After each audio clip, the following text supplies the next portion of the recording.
25 यहाँ पे साइंस के क्वेश्चन कराऊंगा, ठीक है। तो साइंस को आपको पता है कि बहुत ही आपकी थोड़ी अटपटे क्वेश्चन भी देखने को मिलते हैं इंडियन कोस्ट गार्ड में। तो यहाँ पे मैं कुछ क्वेश्चन आपके प्रीवियस क्वेश्चन लेके आया, और आपको पता है 25 से 28 के बीच में आपका एग्जाम है 5-6 दिन बाद। तो उसी के बेस्ड में ये कि इंपॉर्टेंट क्वेश्चन भी यहाँ पे कुछ ऐड किए हैं, ठीक है। प्रीवियस के भी क्वेश्चन पेपर है, तो यहाँ पे 25 क्वेश्चन देखने को मिलेंगे। वीडियो आप स्टार्ट करते हैं। चलो भाई, पहला प्रश्न यहाँ पे दिया गया है। और भाई देखो, साइंस और जीके इससे पहले करा दिया, फिर अगर आपने नहीं देखी तो इसको जाकर देख लेना। चैनल सब्सक्राइब नहीं किया तो कर लेना, ठीक है। निम्नलिखित में से कौन सा मनुष्य के लिए आर्थिक रूप से महत्वपूर्ण है? पहला नंबर प्रश्न है, तो बताइए जरा। तो शायद देखो, ये थोड़ी आपको क्वेश्चन शायद नहीं आता होगा, तो इसको पढ़ लेना, ठीक है। एपिस इंडिका होता है, ठीक है। एपिस इंडिका होता है मतलब मधुमक्खी की प्रजाति होती है, जो मतलब मनुष्य के लिए आर्थिक रूप से बहुत ही महत्वपूर्ण होती है। क्योंकि आपको ये पता होगा कि जैसे कि मधुमक्खी से शहद और मोम वोम बनती, तो उसी प्रकार से ये तीनों का वैसे ही चौथा ऑप्शन राइट है, ठीक है। थोड़ा आपको कठिन लगा होगा पहला प्रश्न, तो आप लोग पढ़ लेना, ऐसे ही 2-4 अटपटे क्वेश्चन आपको देखने को मिलेंगे, ठीक है भाई। अगला प्रश्न है, चलो भाई, दूसरा प्रश्न दिया गया, निम्नलिखित में से कौन सी असली धातु है? कौन सी धातु है मतलब एक प्रकार से। तो दूसरा नंबर प्रश्न का सी ऑप्शन, जो लेड होता है, लेड को सीसा भी कहते हैं, ठीक है। और प्रतीक चिन्ह उसका पी भी होता है, ठीक है। तो ये आपकी एक धातु है, ठीक है। और रासायनिक प्रतीक मैंने बता दिया, ठीक है, पी भी होता है इससे, ठीक है। चलो भाई, तो यही आपकी है धातु है, असली धातु। और ये जो असली धातु मतलब ये होता है कि ये धातु है, ये कार्बन और जो ब्रोमीन सल्फर होते हैं वो आपके मिश्र धातु होते हैं, ठीक है। मतलब ये मिल के बनते हैं, लेकिन असली धातु आपकी केवल लेड है, पी भी। इसको याद कर लेना, ठीक है। इसको कहीं कॉपी में लिख के याद कर लेना। निम्नलिखित में से कौन विद्युत आवेशित कण नहीं है? तीसरा नंबर प्रश्न है, तो राइट ऑप्शन सी पार्ट है। जो न्यूट्रॉन होता है, देखो आप, इसका न्यूट्रॉन का गुण होता है कि विद्युत आवेशित कण नहीं होता न्यूट्रॉन, और ये तीनों होते हैं आपके। न्यूट्रॉन के अंदर आवेशित कण नहीं होते हैं, विद्युत आवेशित कण, ठीक है। अब अगला प्रश्न है, चौथा नंबर है, निम्नलिखित में से कौन हाइड्रोजन का समस्थानिक है? चौथा नंबर प्रश्न है, तो बी ऑप्शन, ड्यूटेरियम। ड्यूटेरियम पता होगा आपको क्या होता है, आपने ड्यूटेरियम का ऑक्साइड पढ़ा होगा, D2O होता है, जिसे भारी जल भी कहते हैं, ठीक है।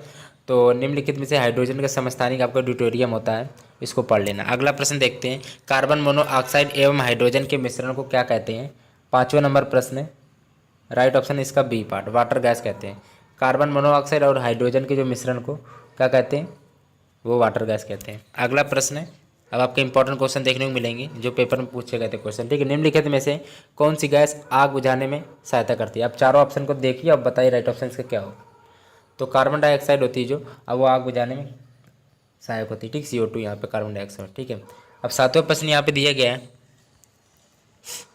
चलो भाई, अब ये कि देखो, निम्नलिखित में से कौन विद्युत का सुचालक है? सातवां नंबर प्रश्न है, विद्युत का सुचालक कौन सा है? तो यहाँ पे बी ऑप्शन, ग्रेफाइट होता है जो आपका विद्युत का सुचालक होता है।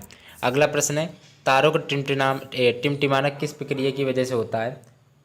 तारों का जो टिमटिमाना होता है वो किस प्रक्रिया की वजह से होता है? अभी इसके पिछले वीडियो में मैंने बताया था, बताइए जरा राइट ऑप्शन क्या होगा।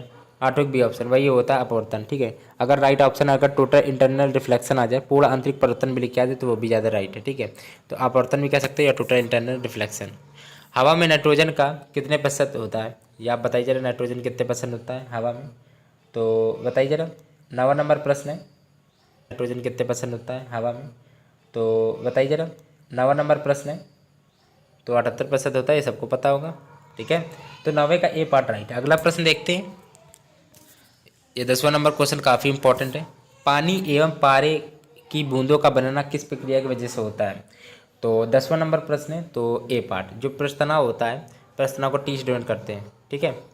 तो याद कर लेना। और विमा सूत्र MT-2 होती है, ये भी पढ़ लेना भाई, ठीक है। विमा सूत्र पूछी जा सकती है, श्यानता की विमा पूछी जाए तो लिख कर लेना ML-1 T-1। और कैपिटल जी की पूछी जाती है M-1 L3 T-2, ठीक है। ये कैपिटल जी होता है सार्वत्रिक गुरुत्वाकर्षण नियतांक, ठीक है। ये सूत्र पढ़ा होगा बराबर G m1 m2 अपॉन में R²। बहुत कुछ होता है, अभी ज़्यादा डिटेल में नहीं जाएंगे। चलो, तो ये प्रश्न तनाव राइट ऑप्शन है, ठीक है। जो पूछे जाएगा आपके पेपर वही आपको बता रहे हैं, ठीक है। भारी न्यूक्लियस के हल्के न्यूक्लियस में टूटने की प्रक्रिया को क्या कहते हैं? 11 नंबर प्रश्न है, तो इसका बी ऑप्शन है, विखंडन, ठीक है। अब टूटने की प्रक्रिया विखंडनी तो हो जाएगी, ठीक है। अगला प्रश्न है, निम्नलिखित में से किस वैज्ञानिक ने खोज की कि एक विद्युत आवेशित चालक के चारों ओर चुंबकीय बल उत्पन्न होता है? ये तो सबको पता होगा, किसने कहा था? 12 नंबर प्रश्न का सी ऑप्शन, ठीक है, ऑर्स्टेड ने कहा था, याद कर लेना आप लोग, ठीक है। चलो भाई, इंपॉर्टेंट थे लेना, ठीक है। चलो, तो पतरती धारा की आवृत्ति कितनी होती है? 50 हर्ट्ज से होती है, ठीक है। अब ये क्वेश्चन आपका फिजिक्स में पूछा गया था, एयरफोर्स में, ठीक है। चलो, तो ये पूछा गया था भारत में ये भी पूछा गया था इस बार, ये भी क्वेश्चन इंडियन कोस्ट गार्ड में आ सकता है। भारत में प्रयुक्त प्रत्यावर्ती धारा जो होती है वो कितने आवृत्ति की होती है?